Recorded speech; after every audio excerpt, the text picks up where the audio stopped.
What happened, Mr. Drifter?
Alrighty then, here we are. Hello and welcome everybody into the Fargone Racing GT Challenge, and we are here in the sand dunes. We are here at the Netherlands. This is going to be a fantastic night of racing ahead of us, and it is round number 6. So this is the 6th round of 8 here inside this season of the GT Challenge, being season 22, and it is a very close championship fight. Unfortunately, technical difficulties meant I wasn't around to stream.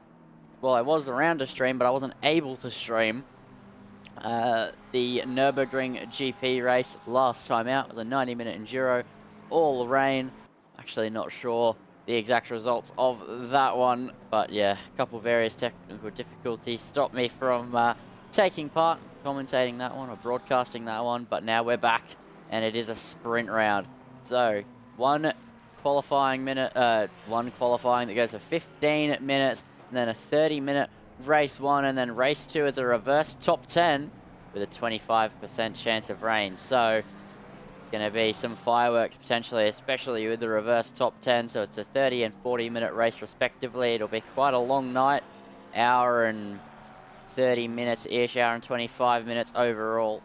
So, yeah, it'll be quite, I mean, no, not even close to that, sorry. 70 minutes plus 15, 85 minutes. I don't know where I got 120 from. Mathematics isn't working at the moment. And, yeah. Steve-O currently on his first flying lap, and I'll tell you what, it'll take me a minute to get adjusted to this Zandvoort. It's very flat. I'm very much used to the updated version of Zandvoort, all the banking that you could ever imagine, and I'll tell you what, it is very disorienting seeing this track like this. And I'll tell you what, in its current state that we're seeing on the screen at the moment, I don't quite enjoy to drive it. However, to race, I'm not sure how it's going to go.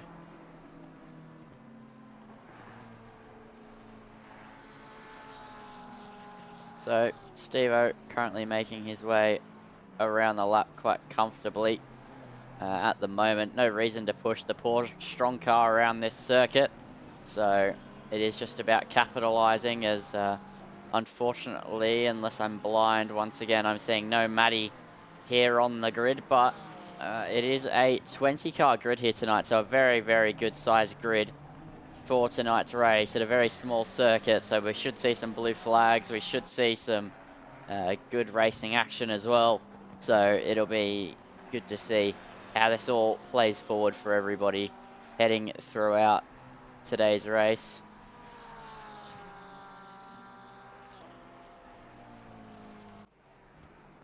So Steve-O crosses the line, a 35.3, his opening effort in this qualifying. So, actually, let's go to Longy in the BMW. Let's go on board as he makes his way around a lap of the Netherlands. So, heading through what is now a very banked left-hander, but not on this game. A very flat, long left-hand hairpin, and then now down and through the sand dunes. This part of the track remains similar as you head through the left, the right, just sweeping through completely flat out, then braking down the hill. Long, fast right-hander, fourth gear, minimum speed around 172 kilometers an hour. Flick it through the left. Now get it over the right-hand side curb. It's fairly flat. Only grass to be met with on the outside, though, as now he tips the car in. Gets the car wrestled through the corner, then take it out wide. Not using all the road there as long he may be. I saw Steve-O didn't do this, didn't use all the track either. There's some sort of disadvantage to going outside there. Maybe it just takes too much effort to get the car back across and scrubs you off too much time. Now into the chicane. This is pretty much unchanged in real life, just very different curbing. And it's a little bit tighter in radius. As power out there, met with grass before the wall. And then now into the penultimate corner, over the top of the curb, power out. And then the final corner almost entirely flat. And it is also foot flat to the floor, just about here on ACC. And now up towards the line. What's it going to be for Andrew Long? It's going to be a step up into second position. What about Justin Griffin up towards the line? Up to the top of the timing tower by 200ths of a second over Stephen Rees, who unable to pip Justin at this point in time. Lee Perkins currently sitting in fifth. He's heading through the chicane.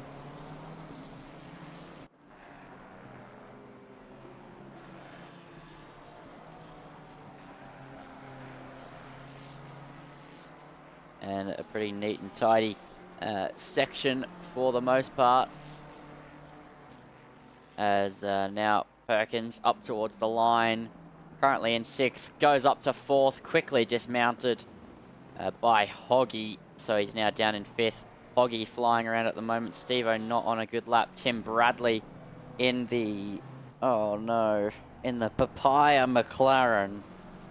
Oh, he had such a good livery, and now he's gone and put on a livery that represents the sabotage of an Australian. Anyway, in the F1 inspired livery hit on ACC,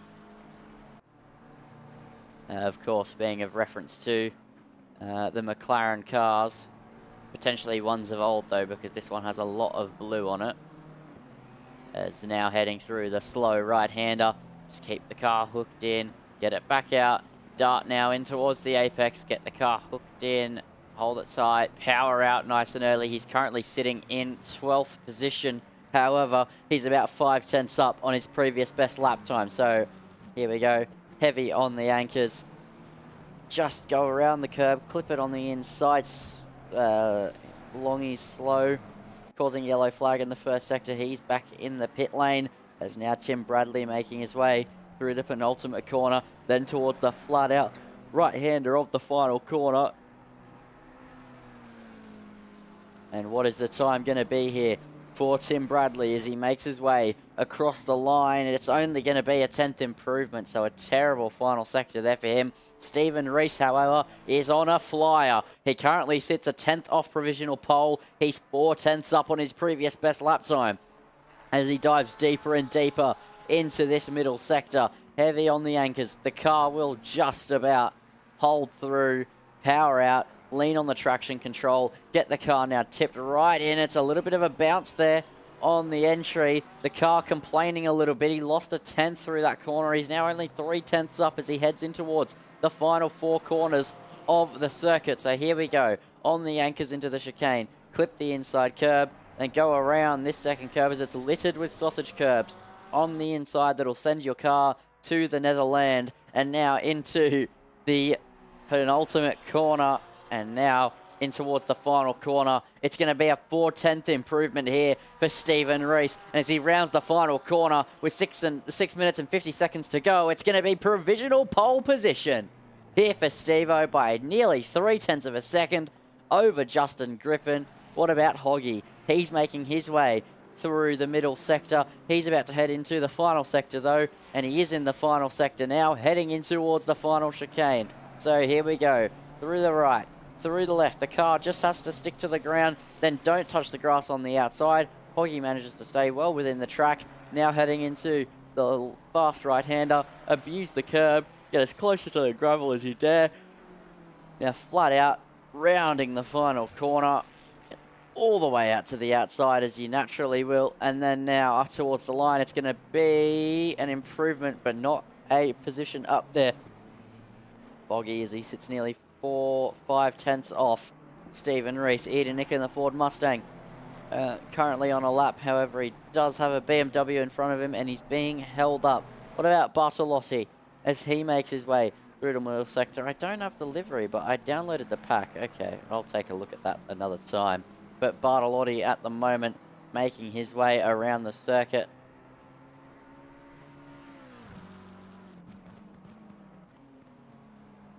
As he takes a bit more curb than some of the other drivers we've seen, and he takes the left-hand side curb. But he is up on his previous best time, so he's currently almost a second off pole. I think rounding this final corner, he'll get a bit closer. Not too close, though. He'll still be 9 tenths shy. So here we go as he rounds the final corner. It's a good run there for Bartolotti, and up towards the line in the 720S as he crosses the line. It's going to be a 1/10 improvement to take him still behind Piranat. Speaking of Piranat, they're in the Porsche, and they're trying to push their car pretty quickly at the moment.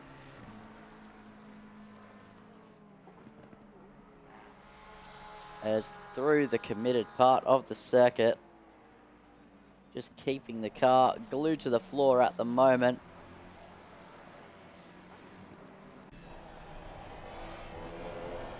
Here we go on the dash cam here of Piranat as they head through and in towards the chicane. So this gives you a real sense of the limit here in these cars, how fast they're pushing. You get a good sense of speed, and it's over-committed there from Piranat, and that is late on the brakes, but it's too late on the brakes.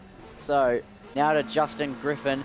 They're starting a lap now, so let's go into the cockpit with Justin Griffin as they go for a push lap here at Zandvoort. So second gear through turn 1, bit of understeer slide there, but gets to the late apex as Griffin, and then power out. Now through the left, and now up the hill. Quick right-hander, but not as quick as it is currently in real life with all the banking. Now heading into the double left-hand hairpin. There was a bit of a slide. It looked a bit suboptimal, but here on the exit, they're about even. They were 2 tenths up from the entry send, but it rounds out to be about the same lap time at this moment through the first sector split. Now into the middle sector, right down the sand dune.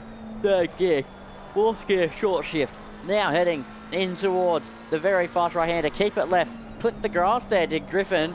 And then all over the curb, all the way to the outside. Don't hit the grass on the entry. That'll spin you out. Make the apex. Late apex there for Justin Griffin. Then get the car across into the middle of the road on the brakes. Second gear. The car will hold on. It's a missed apex there, though, for Justin Griffin. But they kept the minimum speed high, so they're about even on their previous best lap time as they head into now the final chicane on the circuit. Clip the curb on the right, go around the curb on the left, focus on the exit speed, and then power out into the proper braking zone, final braking zone of the circuit, and then use all the track. That is all the track there from Justin Griffin.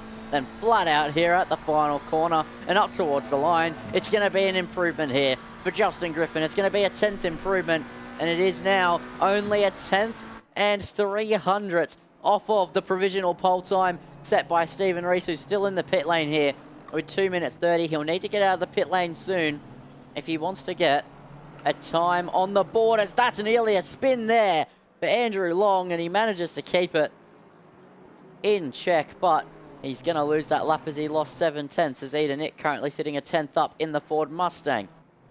The purple and blue machine making its way around the circuit at the moment, looking strong.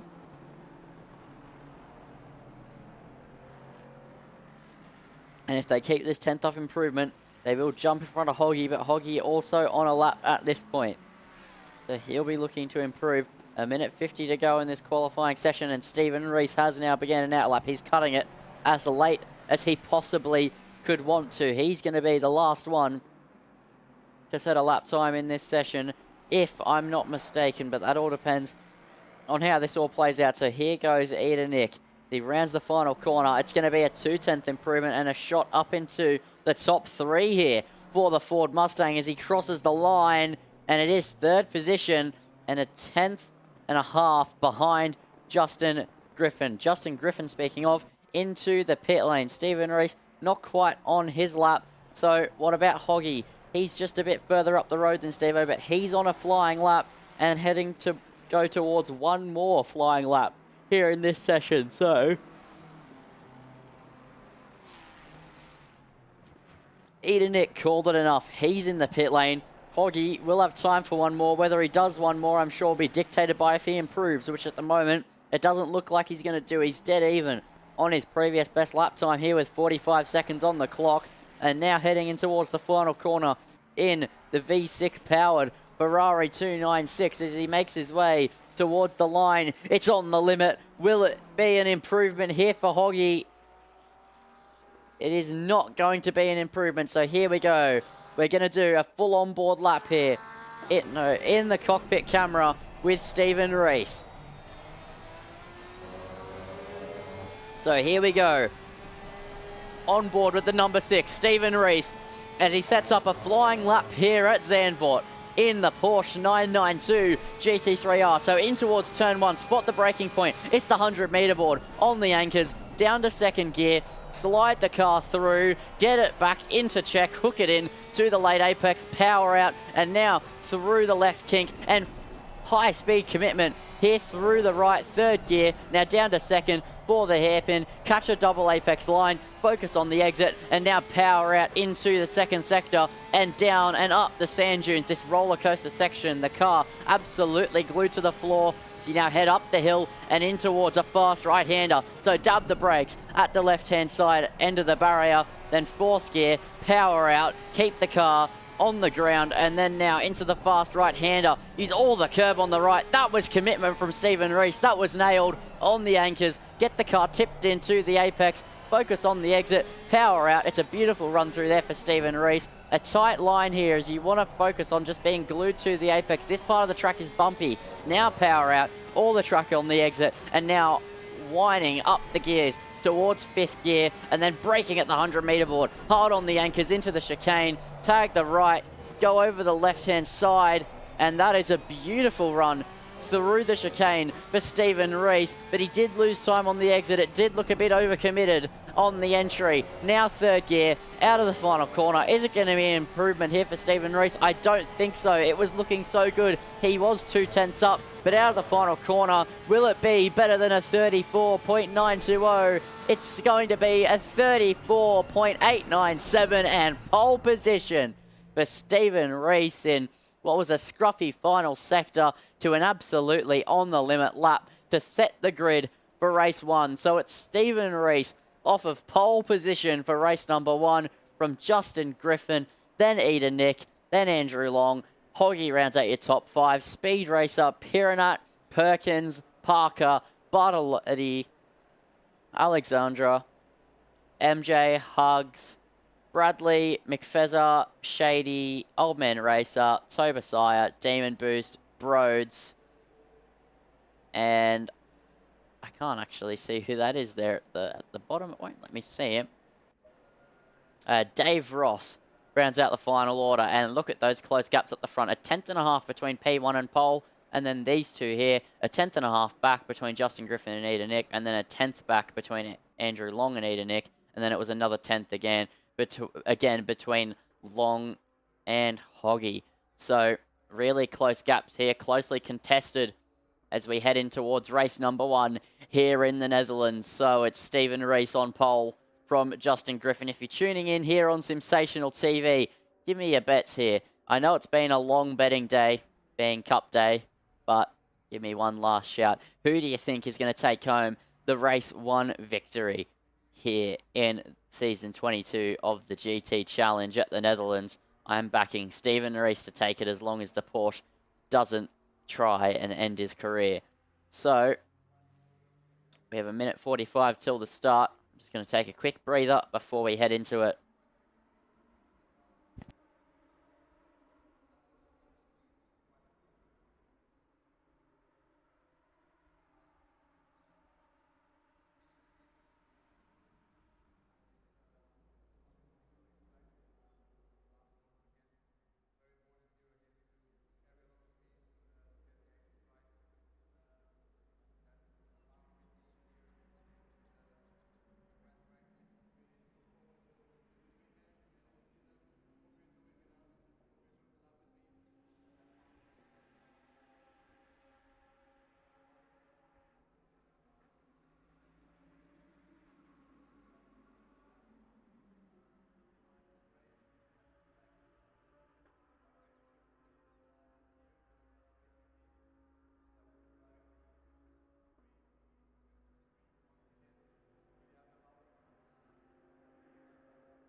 So, 15 seconds until we're underway for the formation corner here in, or formation 2 corners here in Zandvoort.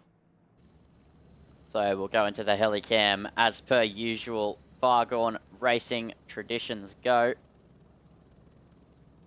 So we have an interesting night of racing ahead of us. So it's Stephen Rees on pole position from Justin Griffin. Then it is Eda Nick alongside Andrew Long on the second row. Then it is Hoggy and Speed Racer, your third row to end the top 6.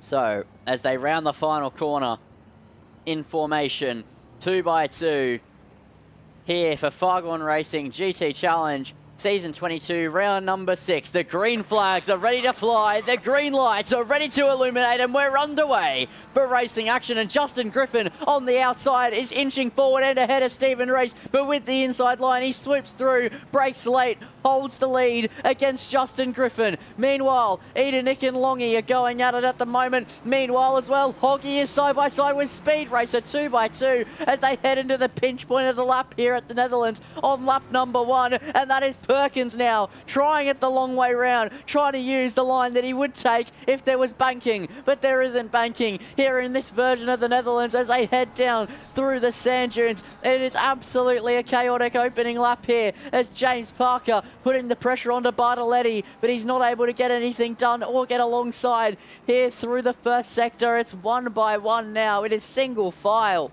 at the moment as Stephen Rees put on an absolutely class effort to go late on the brakes and finish the first, or get through the first corner ahead of Justin Griffin. But now, can Griffin strike? Can Griffin attack? That is the big question. This track is very, very tight, very, very unforgiving, and very difficult to overtake in. So it is going to be a hard job for Griffin to do anything now. But if anybody can take it to Stephen Rees when Matty isn't here, it is definitely Justin Griffin. Steve-O currently on course to take home the championship here in Season 22, claiming another season under his wide array of championship belts. And can anybody get in the way of that? Stephen Rees under a bit of pressure in towards turn 1, but Griffin just looking a little bit far away at the moment. Speed Racer also too far away from Hoggy, and he's under pressure from Perkins as well. MJ also too far away, and Slim Shady as well too far away. So everybody just remaining calm for the moment. That Honda looks fantastic though with the Red Bull livery. I do highly rate it. As Canbrodes go for a move on the inside, it's Obasiah there. No, he cannot.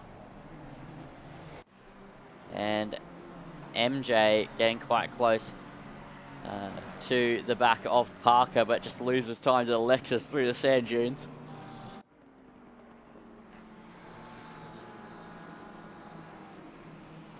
A Speed Racer falling under a bit of pressure here. Lee Perkins showing the nose, trying to force a mistake here from Speed Racer. He's doing a reasonable job of putting the pressure on at the moment.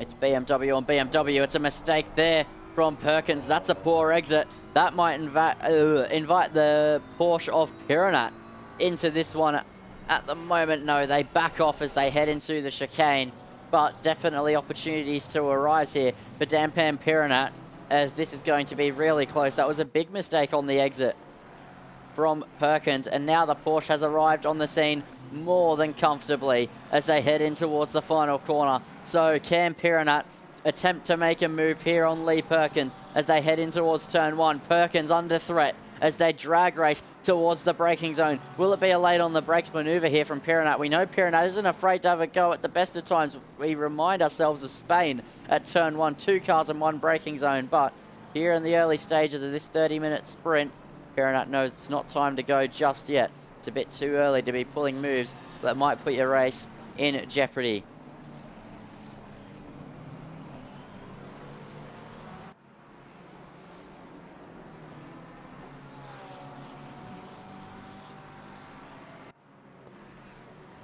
So, Parker at the moment in the Lexus, looking quite strong, but it does struggle at a track like this.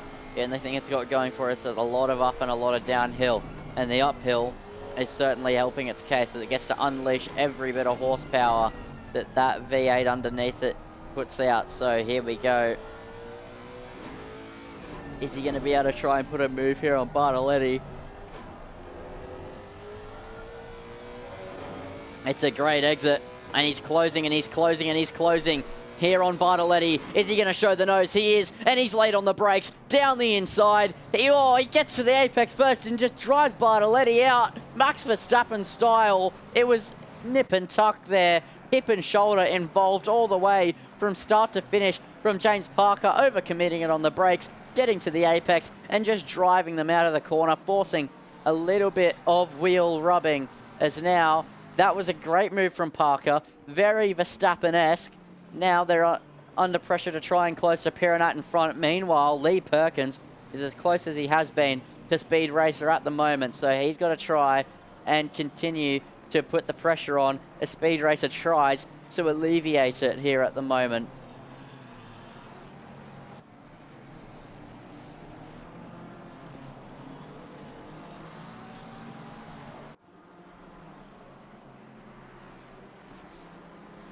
So, Perkins at the moment just struggling with the track being tight, and especially when you have BMW on BMW, it does get quite difficult. They take up basically the whole circuit just with one of them.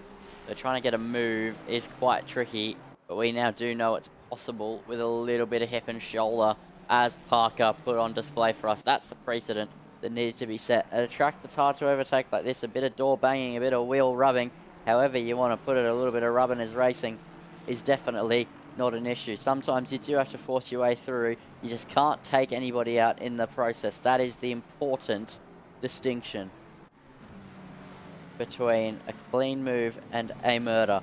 So, Speed Racer will be definitely trying to get away, but failing at the moment, as Perkins is right on the scene through the penultimate corner, using all the road there is Speed Racer, and now in towards the final corner, and now the run towards turn one. Will the BMW Civil War initiate?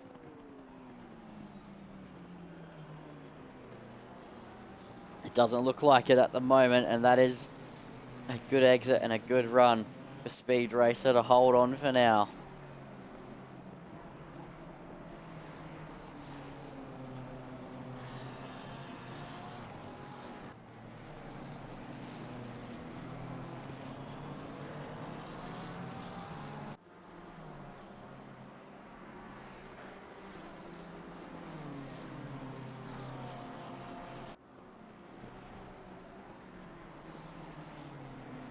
So, what's the closest battle on the circuit at the moment? It's Bartoletti and James Alexandra at the moment. These two very close together, and the Mustang sort of a Lexus situation through all these hilly bits. It's really taking advantage and being able to open the V8 underneath it. All of the Freedom units dispersing onto the road, as trying to show the nose there as Alexandra, but just unable to do anything at the moment as they head towards the chicane.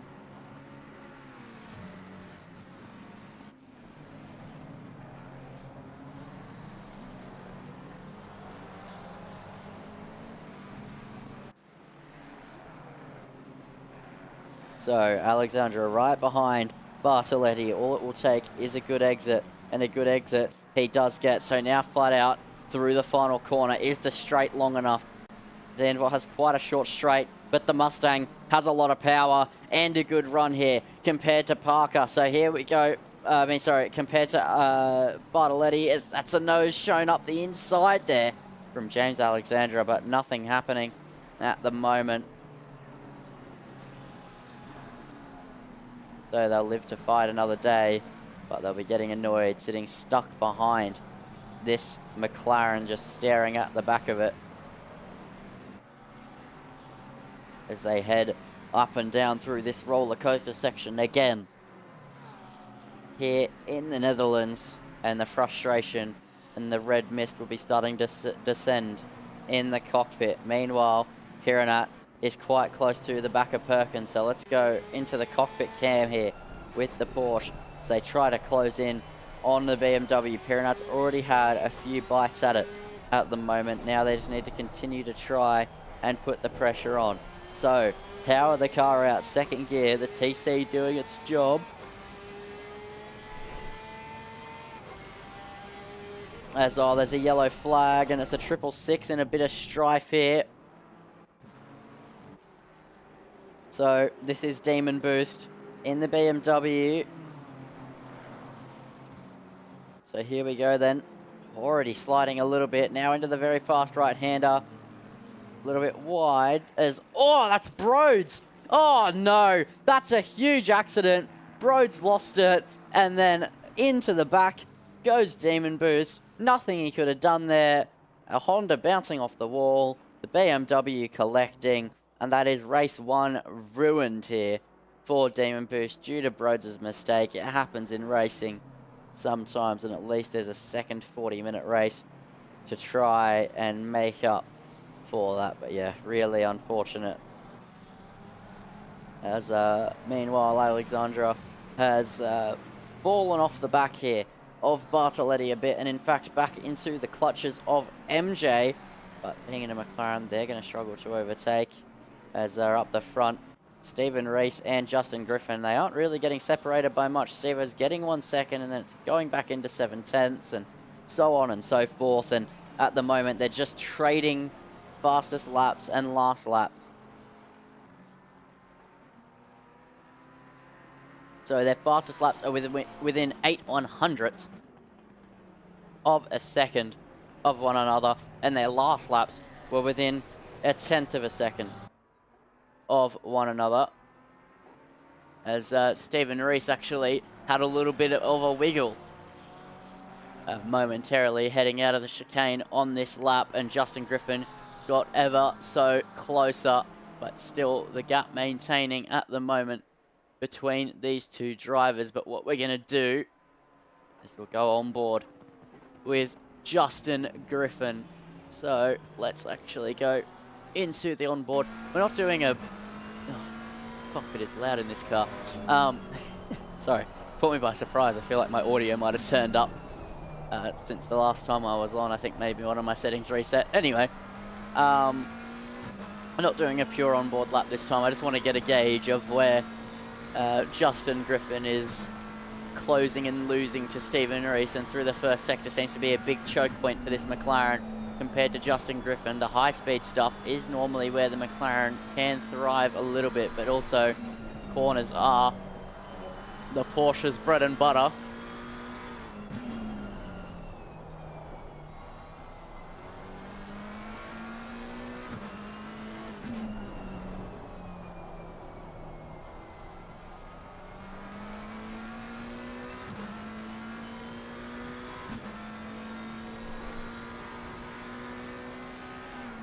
So it's actually the middle sector where they gain back in a bit.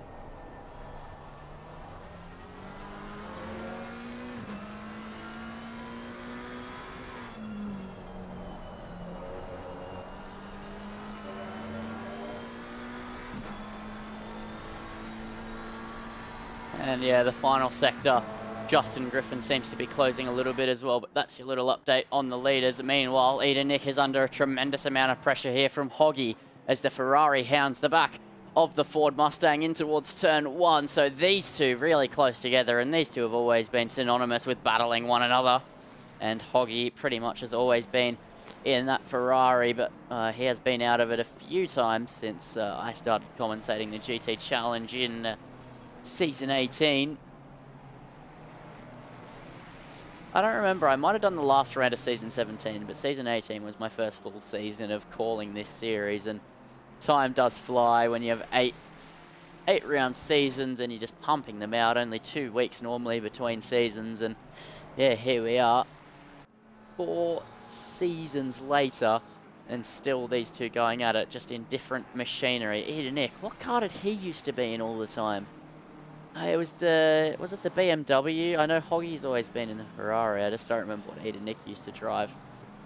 But they ran the same cars, battling each other on the same pace for quite some time. And yeah, they still find themselves locked at the hip, but not every race. It used to be every single race they were identical pace, and now sometimes either Nick has a standout and other times Hoggy has a standout. It depends on the track and what the car favors and whatnot.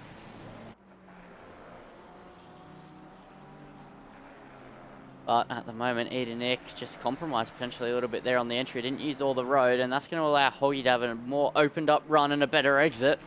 But I think that Mustang just has the legs in a straight line at the moment. Meanwhile, the leaders, 6/10 the gap across the line. What about Lee Perkins? Lee Perkins under pressure from Piranat, as he has been for quite some time, with 15 minutes and 20 to go in this one. And it's a decent amount of pressure being put on to Perkins at the moment, and he'll just need to not make a mistake.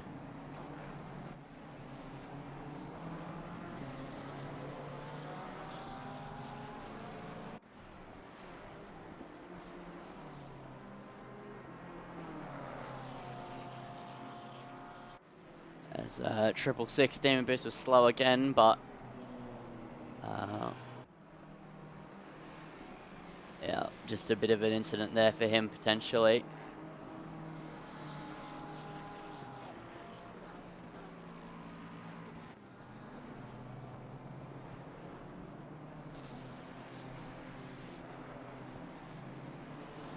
As the leaders eerily close together at the moment. Stephen Reese is wide there. 2/10 the gap as they head through the sector split. As it's a snap there from both of them. And the battle for the lead is now on as Justin Griffin is right there underneath the bumper of Stephen Reese as they head on to the 10th lap of this race. The McLaren putting on the pressure on the back of the Porsche, heading in towards turn one. It's a fantastic run from Justin Griffin, and now in the slipstream and in towards turn one. Will Griffin pull out and go for it? No, he was in the range, but he decided to back out, decided it was smarter to hold on to the P2 at the moment, as once again, they both make mistakes. They're both feeling the pressure. They're both feeling the opportunity to take the golden trophy here for race number one, and Justin Griffin really wants it at the moment, but Stephen Reese making that Porsche as wide as about 8 of them at the moment, covering the whole track here at Zandvoort. Even when he's making mistakes, he's able to hold off the hounding McLaren. And Justin Griffin just needs to lie in wait. Be patient.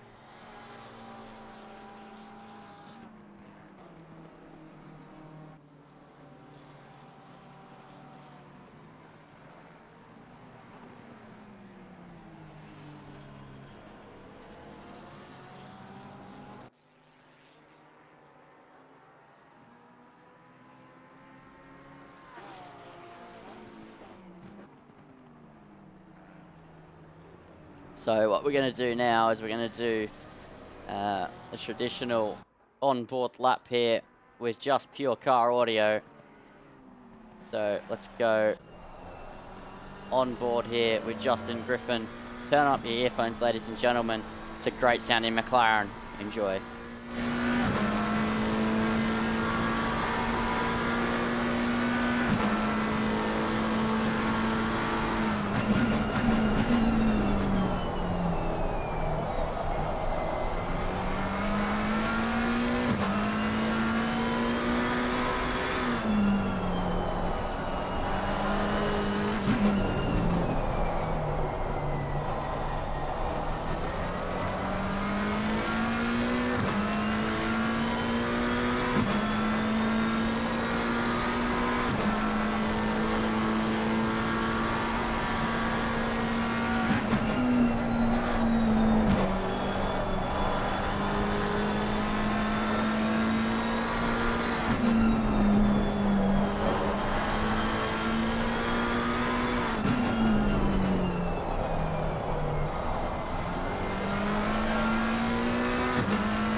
as that is an onboard lap there with Justin Griffin here at the Netherlands. And yeah, a bit of a mistake creeping in there through the final sector, unfortunately, as meanwhile Hoggy and Edenick continue to go at it. And Hoggy dummying the nose. He knows he's close. He's just trying to force Edenick to go deep, but Edenick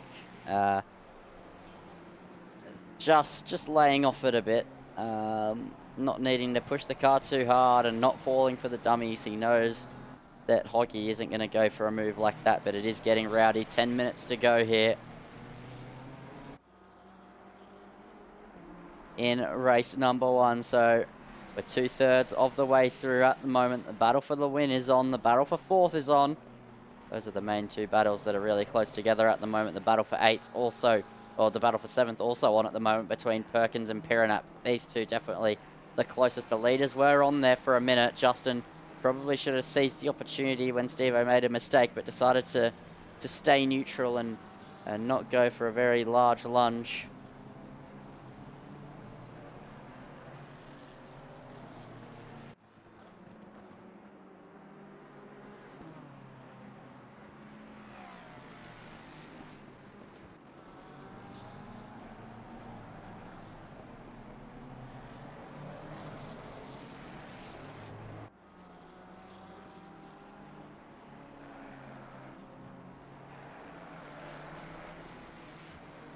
Oh, so that's a mistake there from Hoggy. A snap coming out of the penultimate corner of the lap, and that'll hinder his run, and Edenick not going to be under much pressure at the moment. Justin Griffin closing in on Stephen Reese a little bit, and the battle between Perkins and Piranat is spacing out a fair bit at the moment. So we'll watch the 2 leaders as they lap around here at Zandvoort.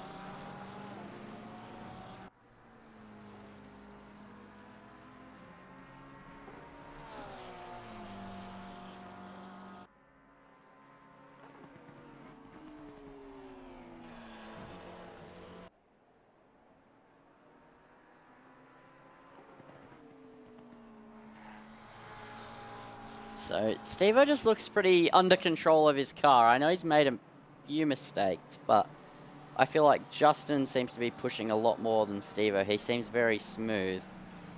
And yeah, I think that Justin just seems to be a little bit closer to that raggedy edge, really ringing that McLaren around the circuit. And meanwhile, Stephen Reese just probably protecting the tyre, keeping the tyres cool, not pushing too hard, and just maintaining a good pace, which is what he's so good at doing in this rear engine machine, and what he's good at doing in any machine in the world, as these 2 getting very close together here coming out of the final corner. So is Justin Griffin going to be close enough to have a go as they head in towards turn number 1? Griffin is pretty close. That gap 3/10 across the line, but turn 1 not being opened up like it is in real life. It's a different radius, big curb on the inside, no undulation.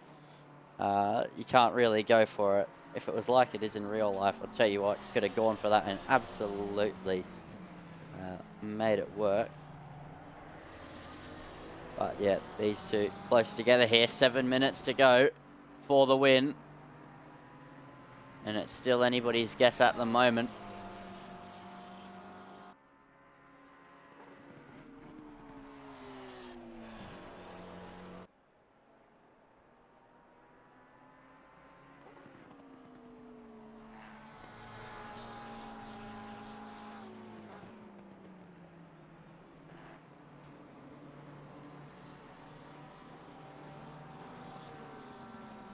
Yeah, Steve-O just getting closed in at the moment, and Justin Griffin just needs to commit to the lunge.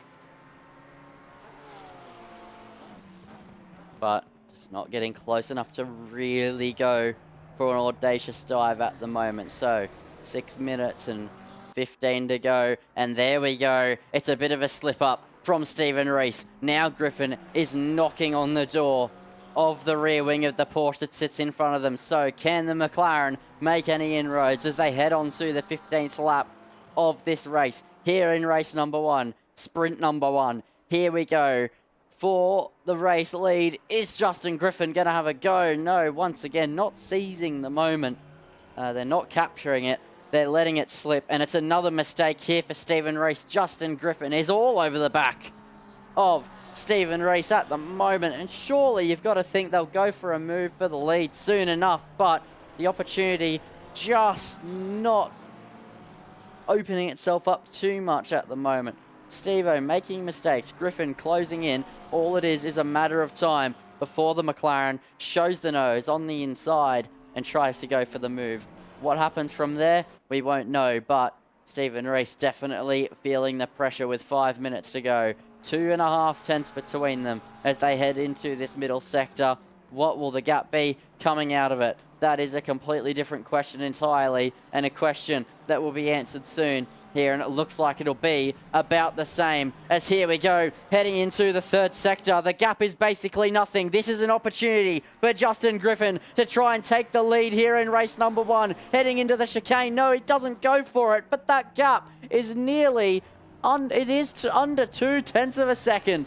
Here with 4 minutes and 40 to go, this is going to be the battle for the race win. 4.5 minutes to go. Justin Griffin right on the back of the Porsche, but a mistake here in the final sector just cost them the run. But that final chicane was definitely an opportunity. But now heading in towards turn 1 across the line, that gap 4.5 tenths and not quite close enough, as we've become more than aware here, for Justin Griffin to really make a stride, make an inroad, and Steve-O holding on for the moment. But what will be advantageous to Griffin, but also could be tricky, race number 2 is a top 10 reverse. So as much as they'll be starting behind 8 other cars, they will be starting ahead of Stephen Rees if they do finish P2. So that is one way to look at it, but they'll also be starting alongside each other on the grid in 9th and 10th. So it depends on what side of the grid gets what, actually. I think the odd numbers get the right side of the grid, and that means that Steve would be on the left. Yeah, so Griffin could just sit here, take the P2, then go down the inside of turn 1, hold the place from Steve, and then try and chip it away.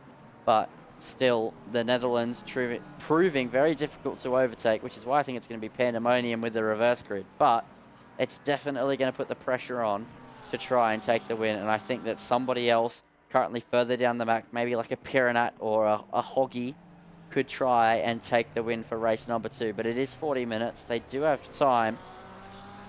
So that is definitely something to think of here. But 3 minutes to go.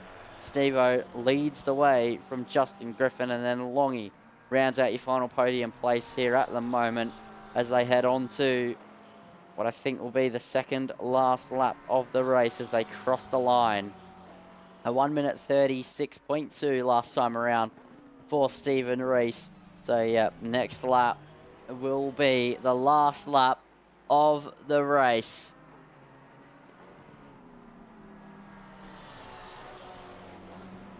Bit of a mistake there. It's a big mistake from Stephen Rees. He's on the slide on the outside of the corner. I thought it was a different line to usual on the entry, but here we go. Justin Griffin all over the back of the number 6 car in front of them. But as they head down the sand dune, it's not going to be an opportunity to overtake for at least a few more corners. Steve-O now needs to try and eke out the gap, but Justin Griffin is not going to let this opportunity go astray. He's pushing Stephen Rees through the corners at the moment as they head now into the end of the middle sector. This is now a great opportunity. Griffin is right there. All it takes is a good exit, and he'll be on for a move here as they make their way out of the final corner. Oh, not the final corner, the long left hand of the final corner of the middle sector. This is going to be really, really close. Justin Griffin not within striking distance at the chicane. So this next lap will decide it all.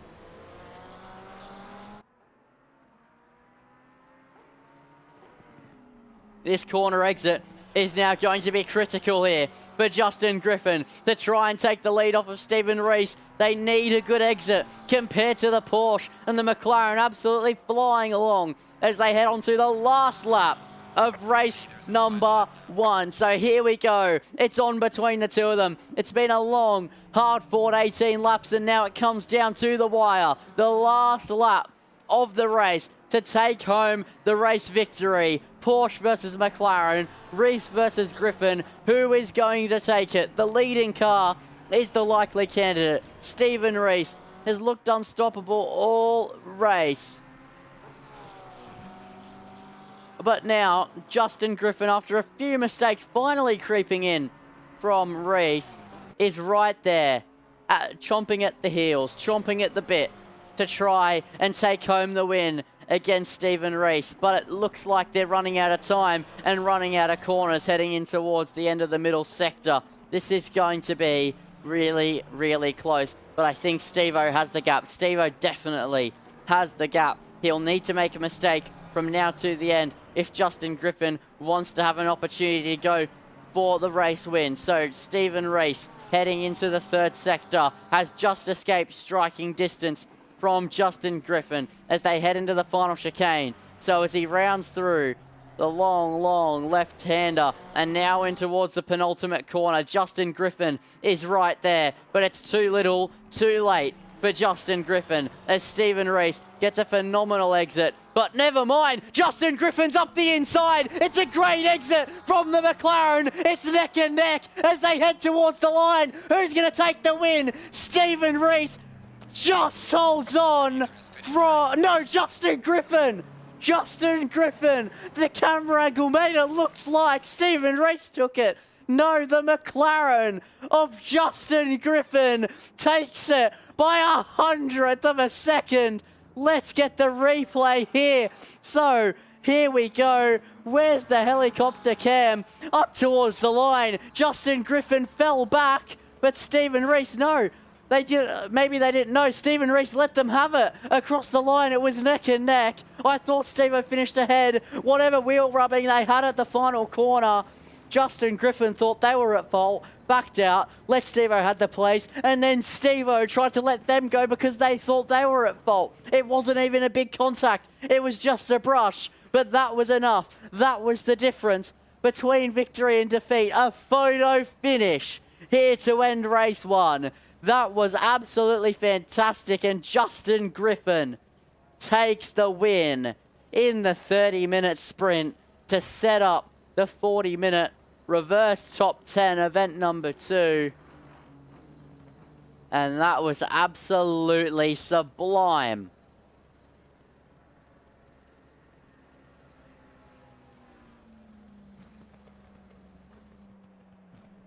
So your final finishing order is Justin Griffin taking the win from Stephen Reese, who had the fastest lap by 100th of a second. And Andrew Long, Eda Nick, Hoggy, Speed Racer, Lee Perkins, Dan Pampirinat, James Parker, James Alexandra, Bartoletti, Tim Bradley, Biggie Hugs, MJ, Tobasire, Mick Fezzer, Dave Ross, Slim Shady, Demon Boost, Broads, and no, not Dave Ross, Broads. No, not Broads. Who's P21? I can see an extra car there. Hold. Once again. Old Man Racer rounds out your 21. So a fantastic race one that came down to the wire. I didn't expect it. I was already calling Steve-O's win. I knew Griffin was right there, but with the nature of the final corner, it just didn't look possible. But green light. We're now going to have a brief break heading in towards race number 2. It's a 40-minute reverse top 10. Keep your eyes peeled, ladies and gentlemen. Simsational TV will be back in a minute. Simulator model being purchased, you will receive a range of training resources to help you to facilitate quality driver education. SDT is the exclusive distributor of Fatal Vision alcohol impairment goggles, marijuana simulation goggles, and drowsy and distracted blinking goggles. All are used to demonstrate the dangers of such impairments on the driver. Also available are driver training posters, driving handbooks, and distracted driving resources. Our simulators make the perfect training tool for drivers to experience how various impairments affect their performance. Depending on the simulator model being purchased, you will receive a range of training resources to help you to facilitate quality driver education. SDT is the exclusive distributor of Fatal Vision alcohol impairment goggles, marijuana simulation goggles, and drowsy and distracted blinking goggles. All are used to demonstrate the dangers of such impairments on the driver. Also available are driver training posters, driving handbooks, and distracted driving resources. Our simulators make the perfect training tool for drivers to experience how various impairments affect their performance. Depending on the simulator model being purchased, you will receive a range of training resources to help you to facilitate quality driver education. SDT is the exclusive distributor of Fatal Vision alcohol impairment goggles, marijuana simulation goggles, and drowsy and distracted blinking goggles. All are used to demonstrate the dangers of such impairments on the driver. Also available are driver training posters, driving handbooks, and distracted driving resources. Our simulators make the perfect training tool for drivers to experience how various impairments affect their performance. Depending on the simulator model being purchased, you will receive a range of training resources to help you to facilitate quality driver education. SDT is the exclusive distributor of Fatal Vision alcohol impairment goggles, marijuana simulation goggles, and drowsy and distracted blinking goggles. All are used to demonstrate the dangers of such impairments on the driver. Also available are driver training posters, driving handbooks, and distracted driving resources. Our simulators make the perfect training tool for drivers to experience how various impairments affect their performance. Depending on the simulator model being purchased, you will receive a range of training resources to help you to facilitate quality driver education. SDT is the exclusive distributor of Fatal Vision alcohol impairment goggles, marijuana simulation goggles, and drowsy and distracted blinking goggles. All are used to demonstrate the dangers of such impairments on the driver. Also available are driver training posters, driving handbooks, and distracted driving resources. Our simulators make the perfect training tool for drivers to experience how various impairments affect their performance. Depending on the simulator model being purchased, you will receive a range of training resources to help you to facilitate quality driver education. SDT is the exclusive distributor of Fatal Vision alcohol impairment goggles, marijuana simulation goggles, and drowsy and distracted blinking goggles. All are used to demonstrate the dangers of such impairments on the driver. Also available are driver training posters, driving handbooks, and distracted driving resources. Our simulators make the perfect training tool for drivers to experience how various impairments affect their performance. Depending on the simulator model being purchased, you will receive a range of training resources to help you to facilitate quality driver education. SDT is the exclusive distributor of Fatal Vision alcohol impairment goggles, marijuana simulation goggles, and drowsy and distracted blinking goggles.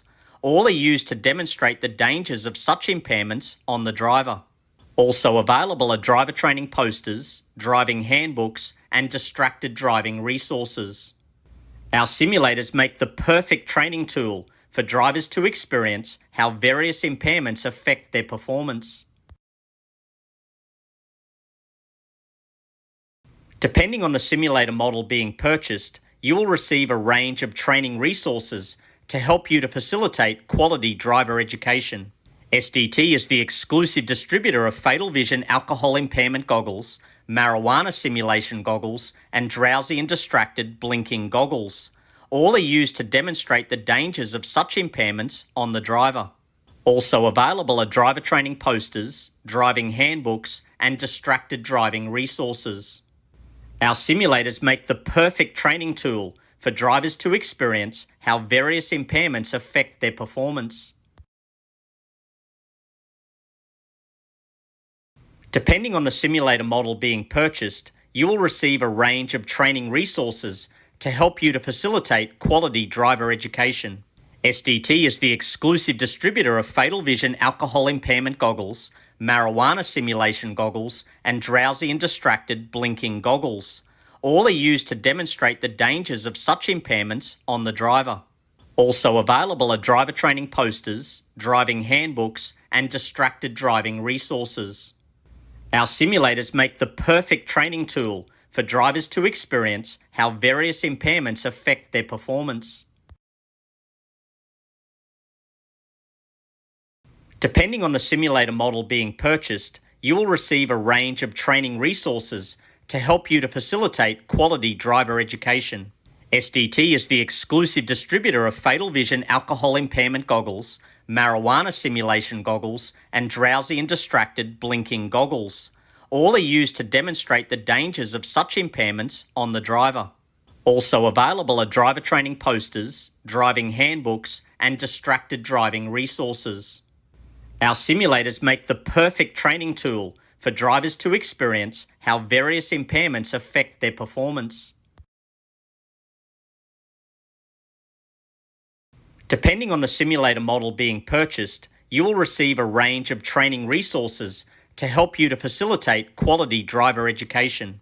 SDT is the exclusive distributor of Fatal Vision alcohol impairment goggles, marijuana simulation goggles, and drowsy and distracted blinking goggles. All are used to demonstrate the dangers of such impairments on the driver. Also available are driver training posters, driving handbooks, and distracted driving resources.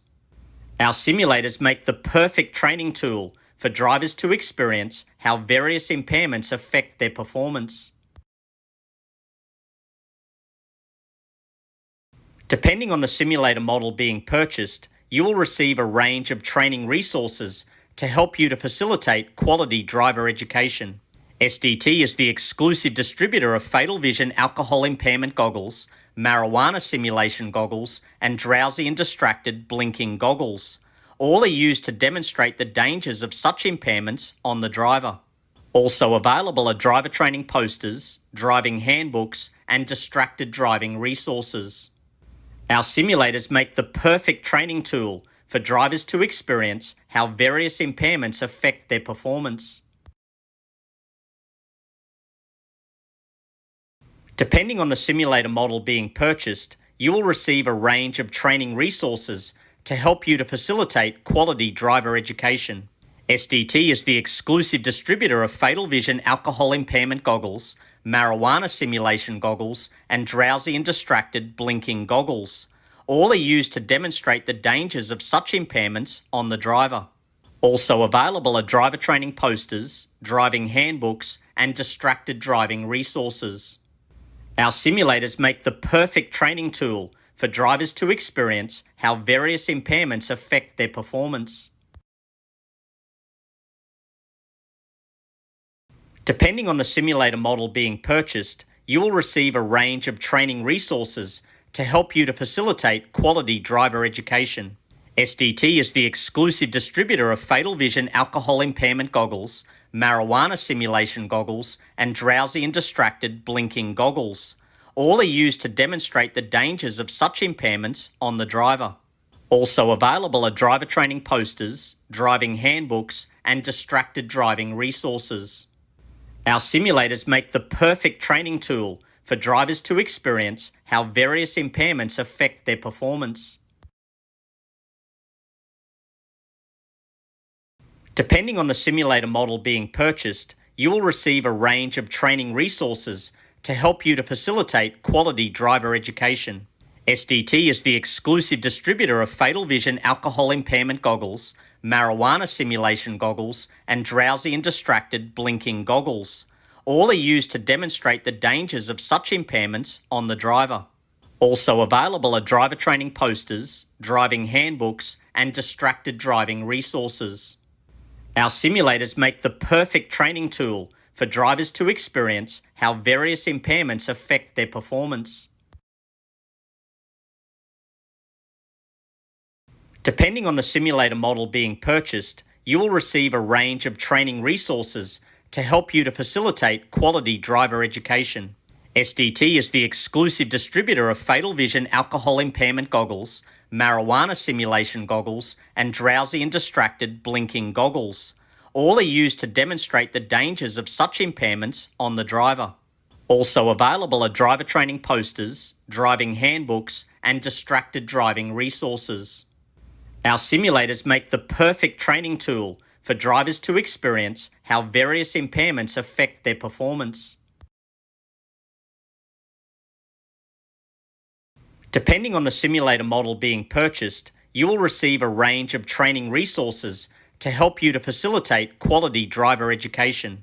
SDT is the exclusive distributor of Fatal Vision alcohol impairment goggles, marijuana simulation goggles, and drowsy and distracted blinking goggles. All are used to demonstrate the dangers of such impairments on the driver. Also available are driver training posters, driving handbooks, and distracted driving resources. Our simulators make the perfect training tool for drivers to experience how various impairments affect their performance. Depending on the simulator model being purchased, you will receive a range of training resources to help you to facilitate quality driver education. SDT is the exclusive distributor of Fatal Vision alcohol impairment goggles, marijuana simulation goggles, and drowsy and distracted blinking goggles. All are used to demonstrate the dangers of such impairments on the driver. Also available are driver training posters, driving handbooks, and distracted driving resources. Our simulators make the perfect training tool for drivers to experience how various impairments affect their performance. Depending on the simulator model being purchased, you will receive a range of training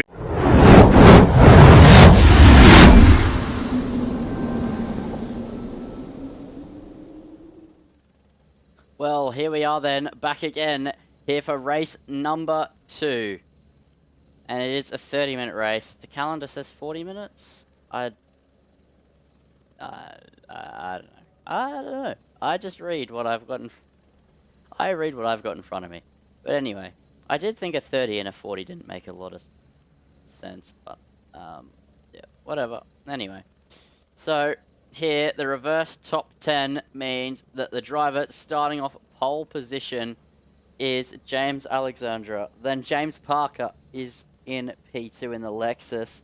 Then Piranat will be starting off third.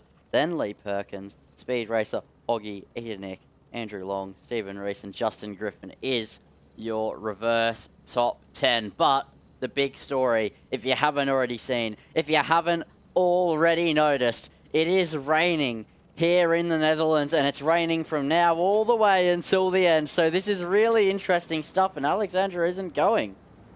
The person who's meant to be starting off of pole position is not moving. Alright then. So, I don't know what's happened. I don't know what's happened to the pole sitter. They aren't going at all. But, for now, that means it'll be Parker off of pole from Piranat. Anything can happen here in the next 30 minutes. With the rain here in Netherlands. So the green flags are ready to fly. The green lights ready to illuminate here in the Netherlands. And we're underway for racing action. And already Piranat gets off to a better start than Parker. Piranat laid it on the brakes. Very, very committed there from the Porsche. They're side by side here for the race lead between Parker and Piranat gets it done to take the lead of race number 2. There goes drivers wide. It's Perkins wide. Hoggy was off the road and now wheel to wheel with the BMW of Andrew Long. Not Andrew Long. Who is that in the BMW? Is that Biggie Hugs? I think it might be. No, it's not. Which BMW is that? I absolutely cannot keep an eye on it. Who is that? It's Speed Racer. There we go. I don't know why I didn't connect the dots sooner. So, Piranat, with an audacious move, took the lead of the race. The 95 is off at the back. That is an incident up the back for the 95. But Parker gets done the long way round by Lee Perkins. Now here comes Hoggy. And will Hoggy now be able to get it done on the Lexus? Probably not. The Lexus has a lot of straight line speed as Parker actually coming back here at Lee Perkins. But Piranha holds a 1.1 second lead as, that is nearly a rear ending there. Parker late on the brakes. Hoggy is absolutely right there, hounding the back. Meanwhile, Justin Griffin has actually gone backwards a place to Bartoletti, really struggling with these wet conditions is Justin Griffin. Stephen Reese has held station at the moment. Actually, no, he's gone up one, sitting in 8th position. So these three here going at it very, very comfortably. Stephen Reese is right there. Justin Griffin trying to pressure Bartolotti, has MJ right there. The McLaren struggling here in the rain. Andrew Long has Steve-O right there. Meanwhile, Eden Nick very close to the back of the BMW. And all of these drivers have now got to settle in to racing rhythm as they try to battle away with this one. Perkins got the place on Parker. Parker's been repressuring since. And the Lexus clearly wants to place back. Piranha has the right car for the situation. So does Stephen Reese, however. So Stephen Reese right there on Andrew Long. Surely it's not a move on the inside here. That would be risky. He doesn't do it. Actually did the tyre on the grass. Very risky stuff there. Committed though from Stephen Reese when push comes to shove. And yeah, the Porsche is absolutely amazing in the wet as that's Andrew Long down the inside of Eden Nick. It's wheel rubbing between the two of them as they go at it now 2 by 2. Stephen Reese is trying to follow Eden Nick through the inside line as the BMW gets let out to dry. Not literally though, as they are getting poured on. And now Stephen Reese has the outside line past Andrew Long. Now Long is showing the nose back up the inside. Has no defense though. Stephen Reese now moves up into 7th position in a turn of events here between the battling of Eden Nick and Andrew Long. Now Steve-O is on the back of the Ford Mustang. So can Steve-O get past Eden Nick quickly here? Quickly and comfortably. He has the pace. Clearly he's showing it. He's carving his way through the field like a hot knife through butter. Can he add another move here to the list? He pulls to the inside, makes his intentions clear, continues to show the nose, can't brake late enough. These wet conditions are not suited to trying to go for a late braking maneuver, and it's showing. So Steve-O now needs to be precise. He needs to be calculated. He needs to pick his moves wisely, and he should find himself inside the top 3 by the end of it. Maybe not P1 though, because Piranha is absolutely gone up the road. But the rain continues to pour. The sky, grey. Grey as you can imagine, as grey as the gravel around the circuit. Stephen Reese taking advantage of that. The Porsche very hooked up, stable in wet, quick in the wet. It's actually where the Porsche is most comfortable, if you ask me. I'm not sure how Steve-O would be agreeing with that, but now Steve-O showing the outside line here through the final corner of the middle sector, through this long left-hander, and he gets a good exit, and he's on the back diffuser of that Ford Mustang. Is he now going to go down the inside of the chicane? It looks like it. He's showing the nose. He doesn't commit to the move. Eden Nick, though, I thought he outbroke himself. He did a little bit, but not enough for Steve-O to get a move done. And now Steve-O has a better run, a better exit through the chicane, and now they're on the back of the BMW Speed Racer. So the Ford Mustang will pick up a little bit of a slipstream, but is that going to be enough to stop Stephen Reese? It's a big wobble on the exit from Eden Nick, and now Stephen Reese is all underneath the rear diffuser in towards turn 1. He's getting closer and closer and closer to Eden Nick, but he's not quite close enough. Meanwhile, Bartoletti trying to show the nose, unable to get down the inside of Andrew Long. It's all kicking off. Stephen Reese has had a fantastic run compared to Eden Nick, but he can't make anything work. But now is he going to show the nose down the inside of the hairpin? No, not quite. He's ever so closer though. Will he get a good run down into the sand dunes? Yes, he is going to. Is he going to try a move? It doesn't look like it. He's not quite close enough, but he's inching forward, inching closer. And he can practically already imagine the move ahead of time here as Stephen Reese continues to keep his foot flat to the floor here in these slippery and slidey conditions. These cars not faltering at any possible challenge as Stephen races late on the brakes down the inside in an unorthodox position, and he gets it done. Moves up into the top 6 already here. 7 minutes, not even quite, into race number 2 here in the GT Challenge. A fantastic opening stanza into this one as now he makes his way into the next phase of the race as car 47 is slow. It's Tobasiah and MJ. They might have been hooked up in an incident here. They're close together on the circuit. Was it a mistake from Tobasiah followed by a piece of contact, or was it an audacious lunge? This is going to be the question that will be answered in a moment. He's pushing and pushing and pushing as, MJ just barrels into the side of him. So unfortunate there as they both spin around off into the gravel. MJ just committed too little too late. Not committed enough to go for a move like that. Unfortunate there as Tom Marzell has taken his claim onto this grid as well. He's jumped in here for race number 2 as Speed Racer continues to fall under the pressure of Stephen Rees. Let's go into the cockpit of these treacherous conditions. Actually, let's just go over the dash. No, actually, cockpit's better. You can see his wheel work. You can see he's just so close to the edge of the track. So committed from Stephen Rees. But actually, the BMW Speed Racer putting on quite a show here. He's quite quick, actually. He's not that much slower than Stephen Rees. So, as he's wide there, as I say that, there's the commentator's curse. Now here comes Stephen Rees on the outside line, sweeps around the outside and gets it done. Speed Racer trying to fight it back, but there's no defense, and that's a great move in the wet weather by Stephen Rees. What a move. He put some welly into that one and just absolutely stuck it fat around the outside, got it done, and that is my move of the night. That was fantastic from Stephen Rees as he's now let loose, let to push to his own accord, and now what can he manage with the situation? He has 3.9 seconds to close to Hoggy, but this could help his case. James Parker and Hoggy in a close battle. You can see Steve-O in the background. Is the Ferrari going to go for it here on the Lexus?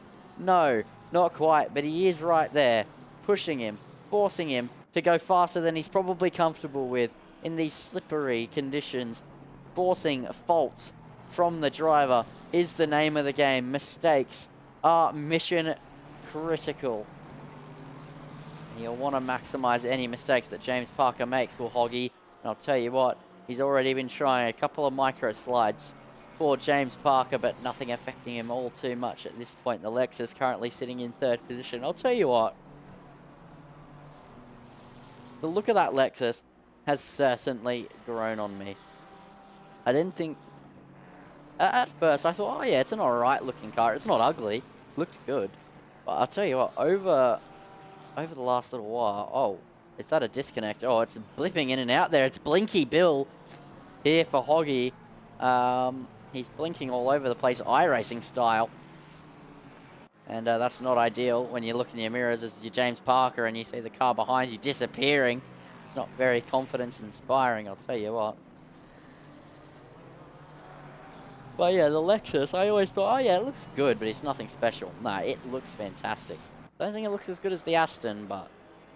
yeah, no, I do like the look of the Lexus. I like the shape of the front. It's just very unorthodox. It looks nice. But anyway, back to the racing here as these two continue to scrap at it. All the while, Stephen Rees has closed in 2 seconds on the last lap of this race as he's been let free and let to push. Justin Griffin right on the back of Andrew Long. Hasn't had the start that Steve-O had. Actually, they went backwards briefly. Now they're down the inside of the BMW, but just not able to commit to anything. That McLaren looking very skittish and not very confidence-inspiring here at this stage of the race as Speed Racer trying to defend from Edernick.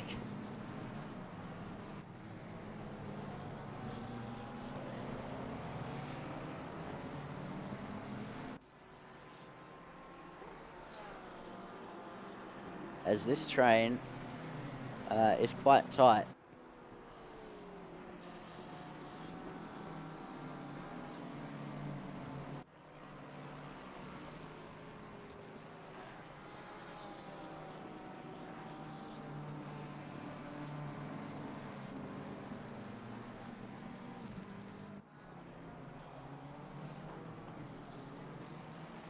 And Speed Racer actually has created a little bit of a gap as Justin Griffin trying so hard to show the nose here at this point. And looking to try and get past Andrew Long. Will they commit to a move here into this chicane? No, not quite. Meanwhile, Parker under a lot of pressure from Hoggy at the moment, who's just not letting up as Stephen Reese hunts down these two drivers, and then Perkins just further up the road. It's much like how Crofty's been describing Max Verstappen and the two McLarens at the moment. These two, they're trotting along, and they're trying to run away from the dinosaur behind them, and that dinosaur, the T-Rex, is Stephen Reese, hunting them both down, trying to make inroads.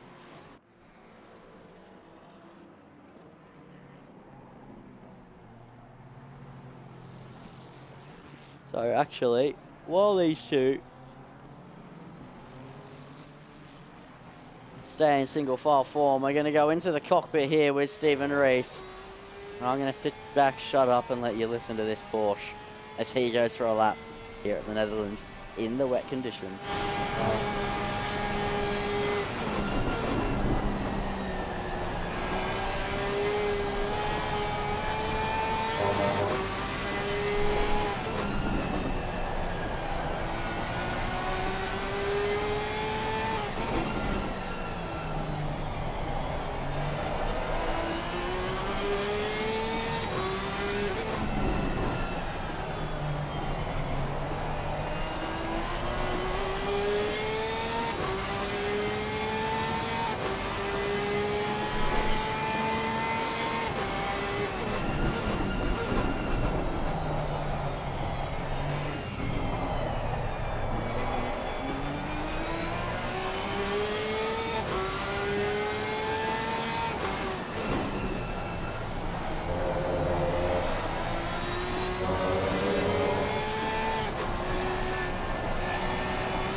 And that is onboard lap completed here with Stephen Reese as he continues to chase these two drivers down, and in fact not at the rate he was before. That gap 1.6 seconds though, so he is indeed closing. Trying to get past Alexis is going to be really difficult though in the Porsche, and that's not even starting on the Ferrari, but you can see him there. He's right there on the back of Hoggy.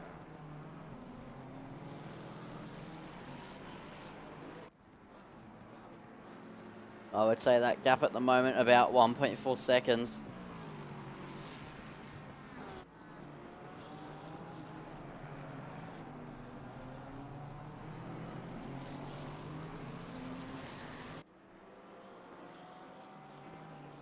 Let's go off the rear wing here of the Lexus of James Parker as he's getting closed down on by Hoggy and Stephen Reese simultaneously as he tries to hold on to the end of the podium places. We have a DSQ. Marzella's been DSQ'd. Never quite seen anything of the sort, to be honest, but anyway. Yeah, the Lexus just looks a bit skittish, like it's struggling a little bit, especially in slow speed where it's already a bit cumbersome. The rain definitely not helping its case. And Stephen Reese, there he is, and just outside of a second Hoggy at the moment. It's only a matter of time. We are past halfway in this race.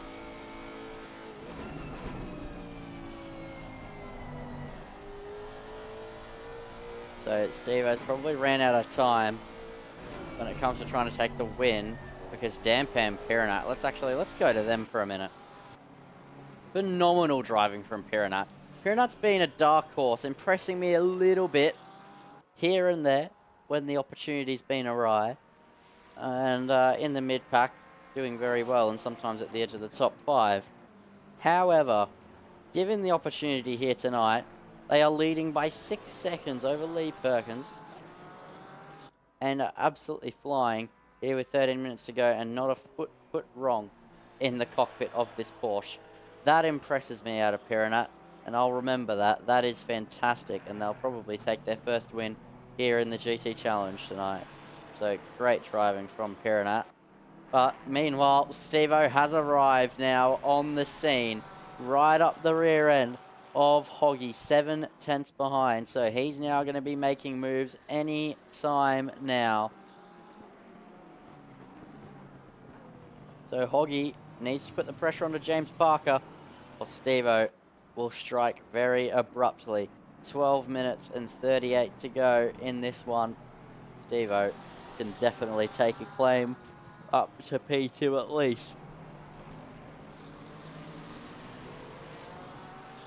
In this one, because I'm very confident that he's going to get past Perkins. Piranha, different story. Too big of a gap in my opinion.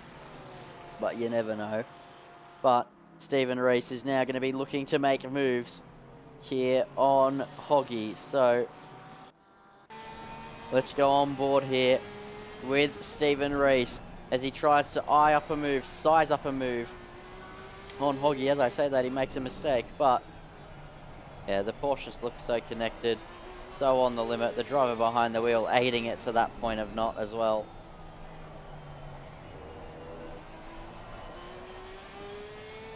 But nothing beyond it.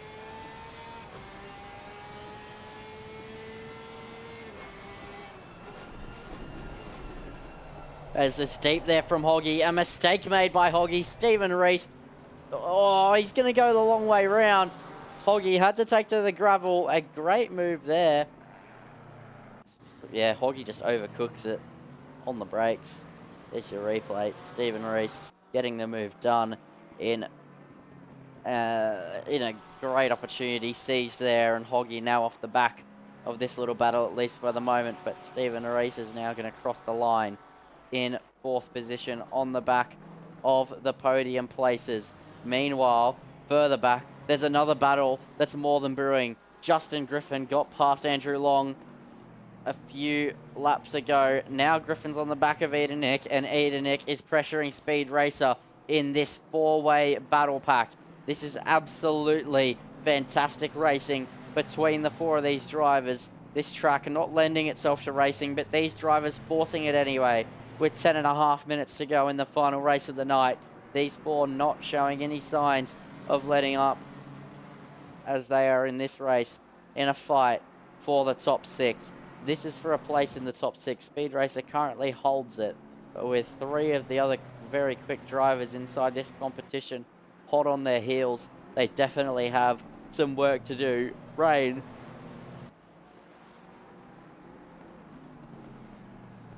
is the great equalizer between machinery, but it's the drivers that stand out above the rest.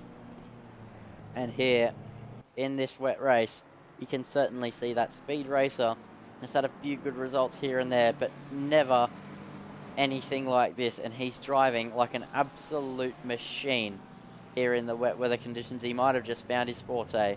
Wet weather driving could be the best aspect of his driving, because he is absolutely impressing me at the moment.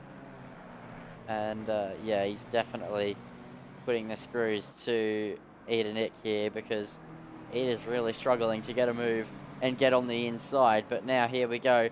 Can Eden Nick change that as they head in towards turn 1? The Ford Mustang is closing. Is Eden Nick going to go down the inside? He does go late on the brakes. He does show the nose as Eden Nick's deep there. He went too late on the brakes. It was too audacious. Justin Griffin instead takes the place. As I knew it, I saw him overshooting the corner. It was either rear end of the BMW of Speed Racer, or just let yourself get out of the incident and just be a little bit wide, and that's what they did. And now Justin Griffin is right there to try and get inside the top 6, and this is going to be a challenge here for Speed Racer. But let's go back to Stephen Reese, because he's right here and he's on the back of James Parker for 3rd position. This is going to be a truly fantastic fight here for the edge of the podium places. Stephen Rees right there, putting the pressure on, hounding more and more and more and more, and now towards the chicane they go. Stephen Rees is right underneath the Lexus, heading into the chicane. Is he going to look for a move? No, he's not going to look for a move. He knows it's not the right place to go for an overtake of that nature. As meanwhile, Speed Racer and Justin Griffin are going side by side into the chicane. Justin, though, losing out through the second part, though. Is this now going to come back to Justin as they head through? As meanwhile, Stephen Rees, he's looking for a move. He's right here underneath the Lexus. Turn 1 is the place to go for a move. And the Lexus is a straight line, potentially saving it here as Stephen Rees is going to be forced a long way around and he can't make it work. He has just given the Lexus a bump. He's absolutely flying at the moment, but he's going to have to wait another time. Meanwhile, Justin Griffin, it is the time for them as they go down the inside, but it's not quite worked. But there we go. There's a mistake from Speed Racer, and the shield has been destroyed. And that is absolutely disastrous there for Speed Racer off the circuit to the back of the train when he was doing oh so well. Great for Justin Griffin, though, to move up inside the top 6. And a 7-minute chase down begins to close 7 seconds to the back of Hoggy. Now, back up to Stephen Rees. He tries to make a move here on Parker. He's been getting close. He's been really, really wringing the neck at it, but it just hasn't quite worked for him yet. What's a good camera, actually? No. Will the free camera work today? It is going to work today.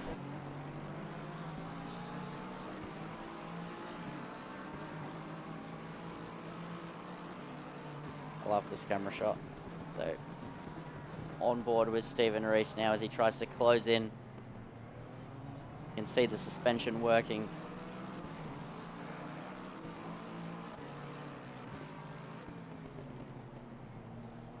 Tries to close down and attack the Lexus, but he's had a bit of a poor final sector compared to the Lexus at the moment. It's not working for him.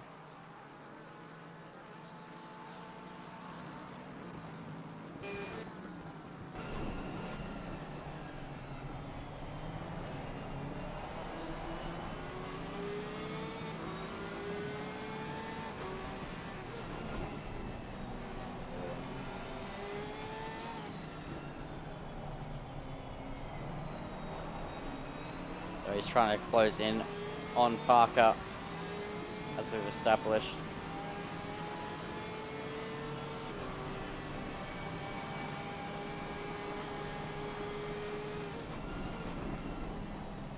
I'll tell you what, Parker's doing a good job at the moment. I said, oh, you'll easily get Parker and then go chase after Lee Perkins, but it's not been the case. I say that, Steve-O might be eyeing up a move here as they head into the next right-hander. No, but he's been very severely backed up as he tries to attack this Lexus. So here we go. And he is going to go up the inside, and he's going to be alongside and say goodbye to the Lexus as Stephen Rees is going to take the place. Parker, though, trying to fight it back, trying to put the pressure on, but it's not working. And that is Stephen Rees up into 3rd position, and now he has to try and strike and attack Lee Perkins. So here we go, the battle for P2. 4.5 minutes to try and make a move here for Stephen Rees. That should be more than enough time to work with here. The Porsche driver, a little bit of work to do, but I'll tell you what, he's absolutely all here for it. He crosses the line. 1 second the gap between himself and Lee Perkins. And then once he closes up, he's then going to attack, but it won't be as hard as overtaking Alex because the BMW is not as quick in a straight line. So potentially Stephen Rees could still be on a bit of an easier time against Lee Perkins. I'll tell you what, he's sliding all over the place through that sector. The car is absolutely raggeting around. The tyres will be screaming out for help here in these wet conditions. So 3 minutes 45 to go. Stephen Rees trying to close in as we're going to do one last full onboard lap here to end out the night. So enjoy And I'll be back in a moment.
And that was a full onboard lap with Stephen Rees. But now, this is the penultimate. Oh, Stephen Rees is gone!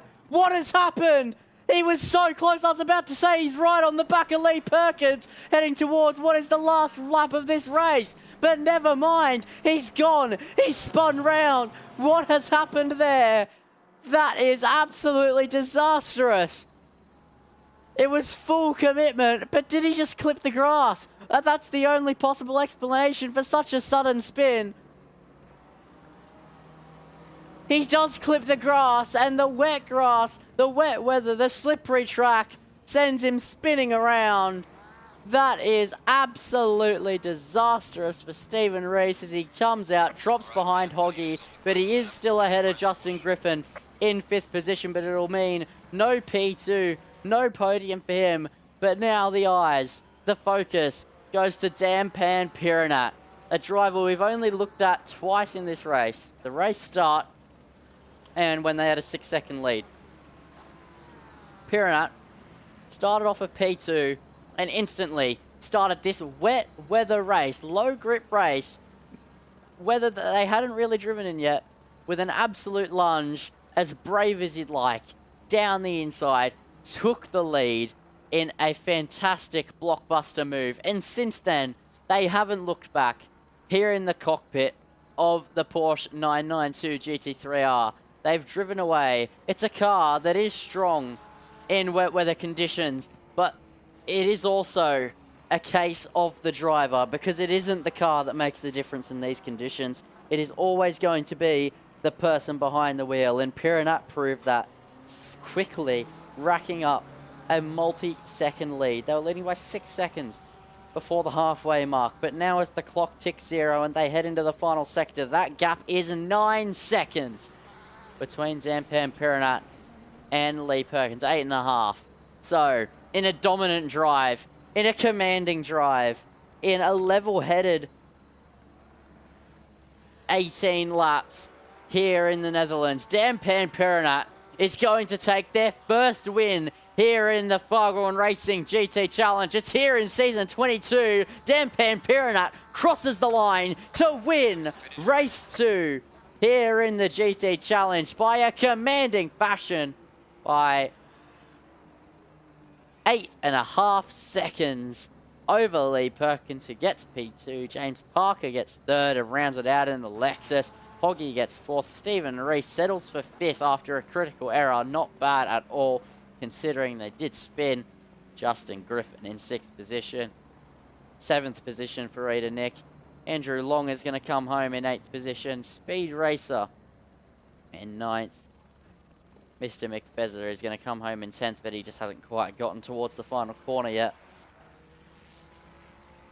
What a night of racing that was Four-way battles, two-way battles, the lot. Any battle you could imagine, there was one. This track has been host to an epic event, despite the fact that overtaking was few and far between. The gaps were close. They stayed together. They didn't spread out.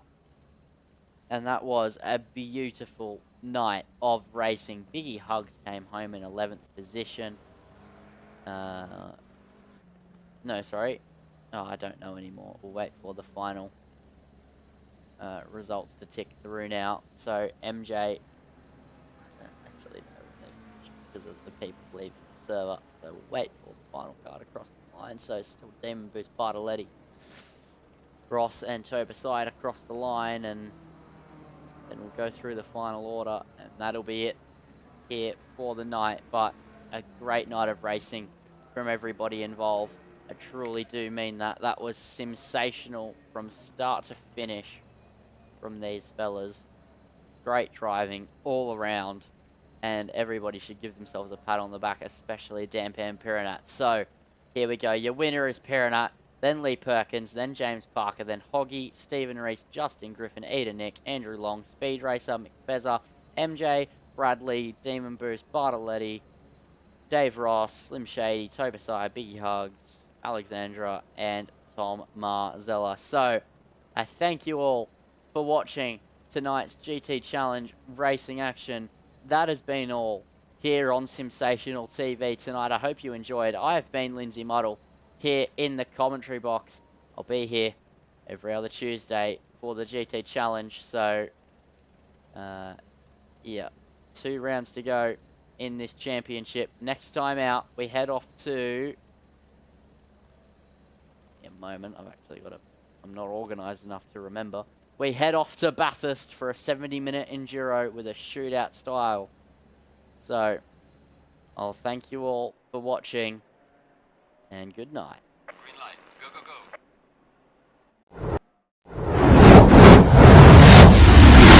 Sensational TV YouTube channel. Don't fucking miss it.